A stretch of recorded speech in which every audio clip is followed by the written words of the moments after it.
জয় রাম। তো হ্যালো বন্ধুরা, আমার চ্যানেলে তোমাদের সকলকে স্বাগত জানাই। এখন যে ভিডিওটা দেখছো সেটা কিন্তু বেশ কিছুদিন আগেকার ভিডিও। মাম্মাম 18 মাস পূর্ণ হয়ে যাওয়ার পর মাম্মামের পুরো চুল কেটে ন্যাড়া করে দেয়া হয়েছিল। আসলে এটা আমাদের নিয়ম, 18 মাস হয়ে গেলেই চুল কেটে ন্যাড়া করে সেই চুল আবার একটা ঠাকুরের কাছে দিতে হয়। যাই হোক, সেইটা কোন ঠাকুরের কাছে দেব সেটা তোমাদের না হয় পরেই জানাবো। আর এইদিকে দেখো, মাম্মাম একদম চুপটি করে বসে আছে, একটুও কান্না করেনি। আর মাম্মামকে যখন আমরা আয়না দেখাই তখন মাম্মাম দেখে অবাক। ও ভাবছে, এই রে কী হলো ব্যাপারটা, ও তো নিজেই বুঝতে পারেনি।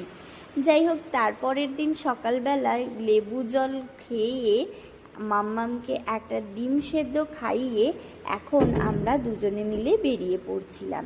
কোথায় যাচ্ছিলাম জানো? মাম্মামের পোলিওর দিন ছিল, তাই মাম্মামকে নিয়ে সোজা চলে গেলাম ওকে পোলিও খাওয়াতে। আর দেখো, নেড়ু হবার পর মাম্মামের লুকটা একদম চেঞ্জ হয়ে গেছে। আগে তো কিউট ছিলই, নেড়ুর পর যেন আরও বেশি কিউট হয়ে গেছে। যাই হোক, বাড়ি এসে গেছি, এসে মনে হলো যে পরের দিন একটু ঘুগনি খাবো, তাই মটরটাকে ভিজিয়ে দিলাম। আর বিকেলবেলা মাম্মামকে নিয়ে বেরিয়েছিলাম।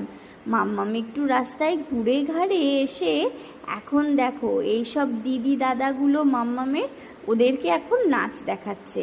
ওর তালে তালে এদেরকে নাচ করতে হবে, কি জ্বালা বলো তো হয়েছে।